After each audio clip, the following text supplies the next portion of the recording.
Buena gente, ¿cómo andan? Bueno, quería hacer este videito más que nada para que me vean, que hace rato que no nos vemos. Y nada, también para que sepan que estoy haciendo, nada, que estoy bien, estoy haciendo reposo. Así que nada, preparé esta clase un poco para continuar con el tema que veníamos charlando, em, retomar algunas cuestiones de las últimas clases que vimos. Y nada, para plantear una continuidad preparé este material. Eh, y nada, mi idea es acompañarlo con este video para que lo tengamos como clase, ya que no nos podemos encontrar. eh, Les mando este material con algunas actividades al final y unas explicaciones que vamos a ir revisando. Bueno, nada, espero que anden bien y empiezo. Bueno, el tema de la clase es poesía y virreinato, ¿sí? Eh, Habíamos empezado a ver algo, yo les había mandado un archivito que no sé si lo han podido leer. De hecho, les dije si querían, si tenían alguna cuestión para comentar y eso. Supongo que todos lo habrán entendido porque nadie me preguntó nada. Así que, nada, ahí era como un poco una introducción sobre aspectos de nada, de poesía, de género lírico, ¿sí? Eh, Vamos a establecer una continuidad con lo que veníamos viendo, que era un poco el tema de la conquista, lo que vimos en la crónica de Indias, pero ahora nos vamos a centrar en otro género, ¿sí? Ya no es la carta ni la crónica, como habíamos visto con Colón y con Cortés, sino que nos vamos a concentrar ahora en la poesía, ¿sí? O en el género lírico. Para la clase de virreinato y poesía yo les traje a una autora que es Sor Juana Inés de la Cruz. Ella es una escritora mexicana que vive en el marco del virreinato. Eh, y nada, vamos a un poco analizar algunos de sus poemas y pensar un poco su obra en relación a todos los temas que veníamos charlando con respecto a la cuestión de la identidad americana. eh, y nada, los sujetos otros, los pueblos originarios, cuestiones que veníamos charlando también con lo que fue Crónica de Indias. ¿Sí? Ahí les traje una imagen de ella. eh, es un retrato. Fíjense que ahí está rodeada de libros, ¿sí? Y tiene sus hábitos, ¿no? Ella era monja. De hecho, Sor, por ejemplo, en latín quiere decir hermana. Ella es Juana Inés de la Cruz, hermana Juana Inés de la Cruz, porque forma parte de una orden religiosa. ¿Sí? Acá les traje un poco de información sobre la autora. Eh, bueno, nada, que nació en 1648 en San Miguel de Nepantla, que es en el marco del Virreinato de Nueva España, que si recuerdan era el nombre que le había dado Colón cuando llega a América, en la Nueva España, lo que hoy se conoce como México. ¿Sí? Fue monja, poeta, filósofa y una de las grandes figuras del barroco hispanoamericano. Con el barroco nos hacemos referencia a una corriente estética, ¿sí? A una forma de pensar el arte, que nada, está situado en esta época en la que escribe Sor Juana. ¿Sí? El barroco se caracteriza más que nada en el arte por el contraste del claro oscuro, en las contradicciones, las paradojas. También tiene mucho que ver esta forma de arte con el descubrimiento justamente, o la aparición más que nada de América en el mundo. ¿Sí? Bueno, desarrolló su obra en una sociedad colonial donde el acceso al saber era limitado para las mujeres. Eso es interesante. Sor Juana eligió la vida religiosa para poder estudiar y escribir. Si recordemos que en esa época, eh, nada, la sociedad era un poco más cerrada, digamos, con respecto a las personas que podían acceder a la educación, a quienes podían escribir, leer y acceder al saber. ¿Sí? Sor Juana, siendo mujer en esa época, en el marco de la sociedad colonial, digamos, era una mujer de corte, es decir, que formaba parte eh, de la esfera noble de la sociedad, pero sin embargo no era gobernante, digamos. Eh, entonces, nada, nace en ese marco y siendo mujer también elige el camino de la iglesia un poco para perseguir su desarrollo intelectual, ¿sí? Porque solo podían leer, recuerden, en la sociedad colonial, solo podían tener acceso al aprendizaje quienes pertenecían a la nobleza y quienes formaban parte de la iglesia. ¿No? Después teníamos el último estamento, que eran los campesinos. Ellos, digamos, trabajaban. Era básicamente su actividad principal y el acceso a la lectura y a la escritura era un poco más difícil. ¿Sí? Así que bueno, nada, ella mantuvo relación con la corte virreinal, pero también fue crítica del poder. Después lo vamos a ver. Defendió el derecho a las mujeres a pensar, leer y enseñar, a pesar de la censura. Murió en 1695 en la Ciudad de México. En su obra Sor Juana cultiva distintos géneros líricos como sonetos, romances, villancicos y poesía filosófica. Escribió sobre el amor, el conocimiento de la fe y el rol de la mujer, ¿sí? Bueno, acá en la siguiente diapositiva, algo sobre el virreinato. Fíjense que ahí en el mapa les marqué un poco todo lo que está en rojo, es lo que formaba parte del virreinato de Nueva España. Eh, Fíjense que es un territorio muy grande, abarca lo que es la actual México y parte de lo que es Estados Unidos incluso, que de hecho, por ejemplo, Estados Unidos todavía hoy tiene estados en su país que tienen nombres en español porque formaban parte de la colonia en su momento. Y después nada, en las batallas con Inglaterra perdieron ese territorio, pero fíjense que eso es una zona muy grande. ¿Sí? El Virreinato de Nueva España fue una colonia del Imperio Español que existió en 1521 y 1821. ¿Sí? Recuerden que nosotros veíamos con Cortés que él justamente escribe las cartas en 1520, o sea que es en la llegada más o menos de Cortés cuando se empieza a delimitar el territorio de la Nueva España. Estaba gobernado por un virrey nombrado por el rey de España y su centro político era la Ciudad de México, que ahí es, en el mapa es el Golfo, de donde salen las flechitas esas rojas, ahí más o menos es el Golfo de México, donde hoy actualmente es la Ciudad de México, donde fue la ciudad de Tenochtitlán, como habíamos hablado cuando vimos a Cortés. Bueno, la sociedad colonial era jerárquica y controlada por los españoles peninsulares, ¿sí? La controlaban desde el continente europeo a través de un virrey. Es decir, había un rey en España y ellos designaban una persona que los representaba en la colonia, digamos, y que seguía las órdenes desde Europa, desde el reino español. Había una fuerte presencia de la iglesia que influía en todos los aspectos de la vida. La población era diversa, había indígenas, africanos esclavizados, criollos, es decir, hijos de españoles nacidos en América, y mestizos, quiere decir personas que tenían ascendencia diversa, ¿sí? Tenían cruces entre pueblos originarios, africanos y mismo europeos, ¿sí? Fíjense que hay una pluralidad de identidades que se cruzan en el marco de esta sociedad y que después van a funcionar en la obra de Sor Juana, como vamos a ver más adelante. Bueno, acá les traje también algo de información sobre la cultura y la literatura en la Nueva España. Dice que la vida cultural en la sociedad colonial estaba dominada por valores europeos. Sin embargo, en América surgieron expresiones propias. Las letras, el arte y la religión se mezclaban con elementos indígenas y afroamericanos. Esto es interesante porque, claro, quienes dominan el poder, digamos, son los españoles y los europeos, pero sin embargo eso no quita el hecho de que haya manifestaciones artísticas que justamente expresen esa diversidad propia de Latinoamérica, ¿no? Ahí, por ejemplo, yo ahí al costadito, esa imagen que les traje es de una catedral que si se acercamos un poco la imagen, a ver si la puedo acercar un cachito. No, no se me acerca. Es eh, una catedral que lo que fíjense que tiene como mucha textura ahí, eso es porque está muy sobrecargado de cosas, y eso es algo propio de la cultura latinoamericana. Si recuerden cuando hablábamos de Colón, que él hablaba de la abundancia de Latinoamérica, de la abundancia de la naturaleza, bueno, eso se ve representado también en el arte aborigen o de los pueblos originarios, ¿sí? Que tienen como una tendencia a llenar los espacios vacíos, que eso no sucede en el arte europeo, ¿no?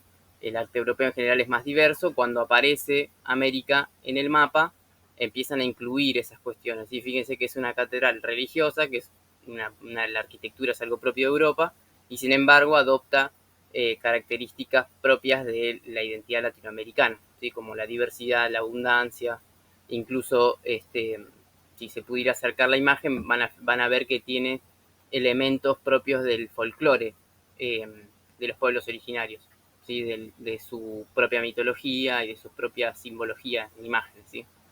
Bueno, en sus poemas Sor Juana dejó huella de esta diversidad, escribió villancicos donde aparecen voces populares y muchas veces incluyó paisajes, costumbres y personajes del mundo americano. Su escritura fue una forma de resistencia y afirmación cultural en un contexto de control y censura, ¿sí? Justamente por eso les traigo esta autora, porque en ella se ve esta mezcla, ¿no? Justamente ella es una escritora hija de europeos, pero nacida en el territorio mexicano, ¿sí? Por lo tanto, en su producción, en su obra, va a aparecer esta cuestión de la identidad, ¿no? Pues ella no termina de ser europea, y tiene sus pies, digamos, en el territorio mexicano y escribe desde esa posición, ¿no? Entonces, como vamos a ver más adelante, va a tender a incluso hablar del arte mexicano, de las voces mexicanas, ¿sí? Bueno, acá como ejemplo les traje justamente un soneto, ¿sí? Este es un poema que se llama La mexicana musa, hija eminente, ¿sí? Se los leo y después lo analizamos un poquito. Dice, la mexicana musa, hija eminente de Apolo, y que las 9 aún más divina, porque fuese del sol la benjamina, le nació en la vejez de su poniente. Qué sutil si discurre, qué elocuente si razona, si habla que ladina, y si canta de amor, cuerda es tan fina, que no se oye rozado en lo indecente. Única poetisa, ese talento, que no le desperdicias, que le empleas, aún le envidia mi amor, que es lince a tiento, oh enhorabuena, peregrina seas, por si vago tal vez mi pensamiento, se encontrase contigo en sus ideas. ¿Sí? Ese es el poema de Sor Juana que se llama La mexicana musa. ¿Sí? Les decía justamente que este es un soneto, ¿sí? Aquí lo puse en, en esta diapositiva, ¿sí? Fíjese, un soneto es una forma de organizar un poema que va a estar caracterizado porque tiene 14 versos. Fíjense que está dividido primero 4 versos, después 4 versos, después 3 versos y últimos 3 versos. ¿Sí? Eso quiere decir que está dividido en 4 estrofas y las 2 primeras estrofas son cuartetos, es decir, que tienen 4 versos, las últimas 2 estrofas tienen 3 versos. Después otra característica del soneto, como, como poema particular, es que tiene 14 versos de 11 sílabas, y si los contamos, la mexicana, si hacemos ese ejercicio con todos los versos, vamos a darnos cuenta que están construidos con 11 sílabas. ¿Sí? Fíjense, la mexicana, musa, hija, eminente. Son 11 sílabas en total. ¿Sí? Eso hace que sea un verso más largo. Eso con respecto a lo que es el soneto. Después, si analizamos un poco lo que dice el poema, vamos a fijarnos que justamente aparece esto que estábamos charlando recién. ¿Sí? Dice que es la mexicana musa. Sí, la musa es una diosa de la mitología griega que está asociada con el arte. ¿Sí? Fíjense que lo que hace es tomar una figura de la mitología griega y sin embargo dice que es mexicana. Es decir, que ahí lo que hace es mezclar las dos culturas. ¿Sí? Una mexicana musa, una musa proveniente de la mitología griega, pero que es mexicana. ¿Sí? Bueno, ahí les anoté a un costadito también algunas palabras que por ahí para reponer, como por ejemplo Apolo, que también es un dios griego.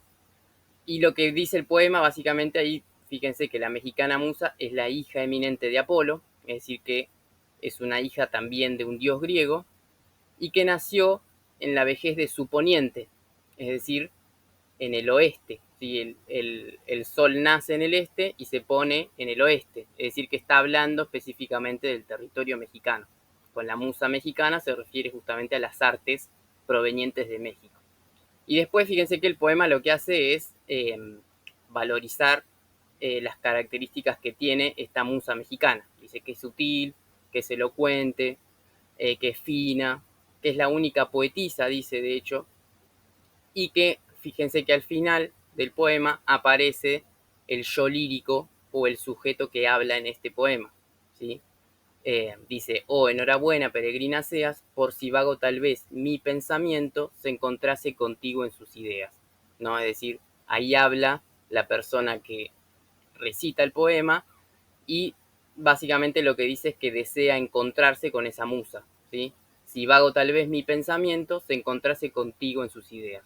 ¿No? Ahí habla el sujeto lírico y dice, eh, expresa su deseo de encontrarse con la musa. Y después acá les traje también un ejemplo de un villancico, ¿sí? Que fíjense que el villancico es una canción popular que se canta en las Navidades. Sor Juana también producía, además de sonetos como el que vimos recién, que es un poema más formal, ¿sí? Es un poema más formal, fíjense que tiene una estructura fija, habla de temas más altos, ¿sí? Fíjense que está hablando de una musa, habla de dioses, ¿sí? Es un poema más serio, más solemne.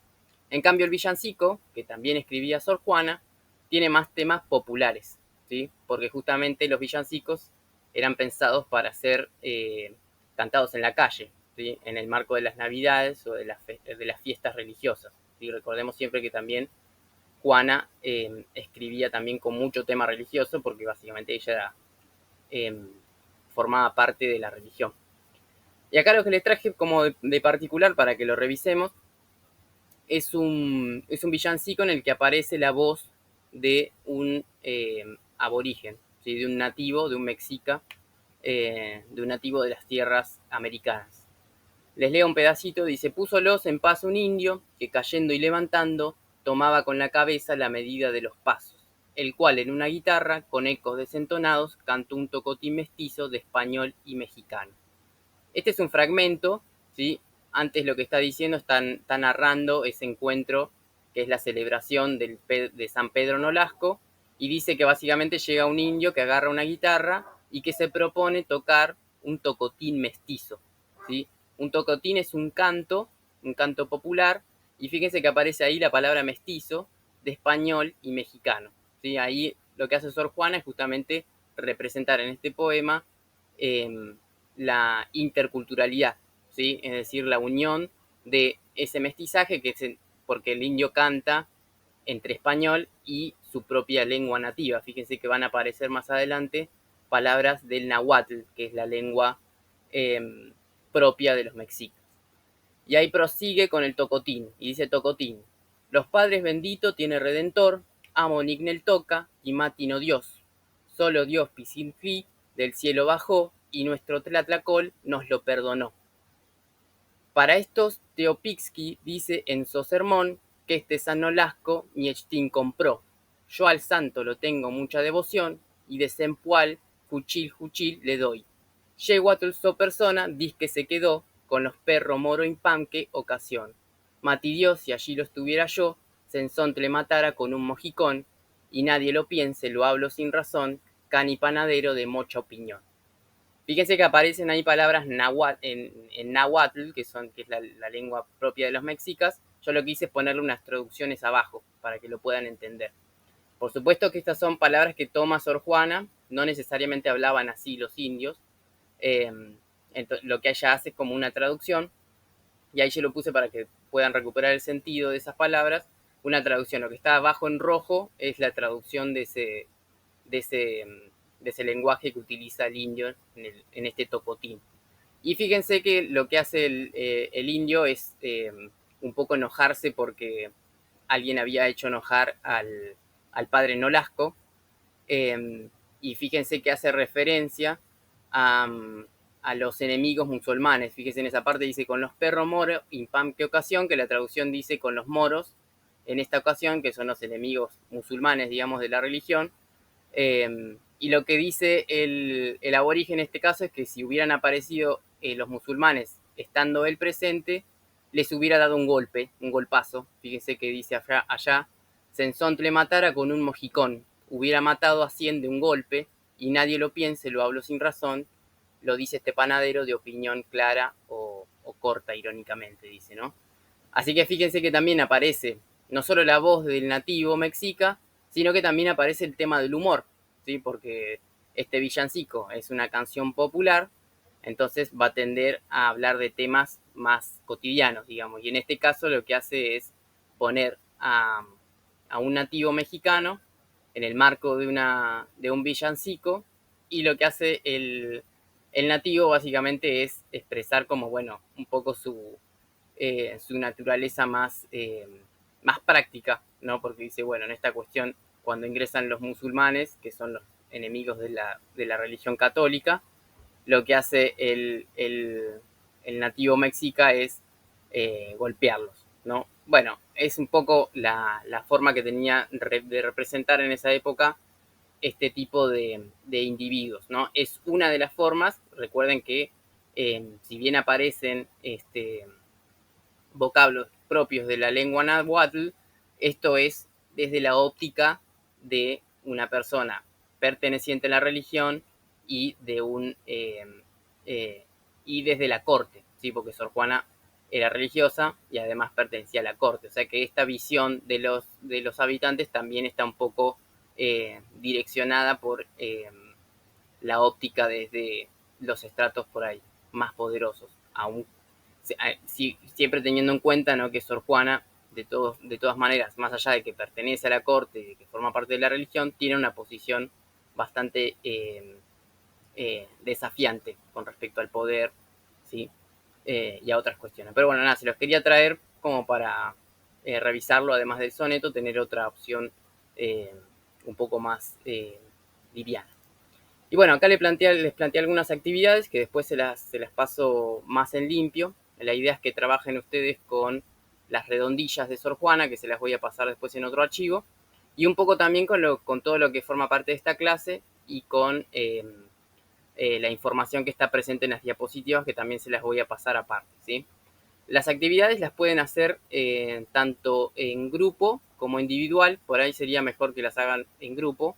Se juntan 3 o 4 y la idea es que, nada, respondan estas preguntas. Todo tiene que ver con la clase de esta, ¿sí? Y con la información que está mismo en esta presentación. Más o menos las repaso. Dice, bueno, ¿a qué territorio pertenece el pueblo donde nace Juana? Podés buscarlo en internet para ubicarlo en el mapa. ¿Por qué crees que Juana Inés se inicia en la iglesia? ¿Qué opinás de su posición en la sociedad? ¿Es de privilegio? ¿Qué tipo de cosas escribía? ¿Cuál es su relación con el territorio en el que vive? ¿Escribe sobre él? Y en relación a los pueblos originarios, ¿cómo los representa en su obra? ¿Sí? Importante que todo esto es para que respondan a modo de reflexión personal, ¿sí? Con todo lo que charlamos en esta clase, que me respondan con sus propias palabras qué piensan más o menos de esto que les estoy preguntando. No hace falta que me respondan cada una de las preguntas por separado, sino armar como, bueno, una reflexión con respecto a todo esto. Y después la siguiente actividad, lean atentamente las redondillas, que yo se las voy a pasar por archivo, y después me responden. ¿De qué crees que habla? ¿A quiénes se dirige? ¿Qué reflexiones te trae su lectura? Y además que busque e investigue las palabras desconocidas y después un poco de cómo está armado, cómo están armadas las redondillas, ¿sí? En términos de la organización y de su estructura, ¿no? ¿Qué tipo de estructura tiene? Es decir, si tiene estrofas, si no tiene estrofas, si tiene versos, si no tiene versos, cómo están organizados los versos, si tiene rima y de qué tipo de versos tiene. Podría determinar además el largo del verso en sílabas en la última pregunta. Así que bueno, nada, cualquier duda o consulta, nos hablamos por el grupo. Espero que puedan, nada, revisar esta clase y nada, vamos hablando para que también les pase el resto de los materiales. Esto se los voy a subir también en la diapositiva y después pasarle los archivos. Así que nada, eso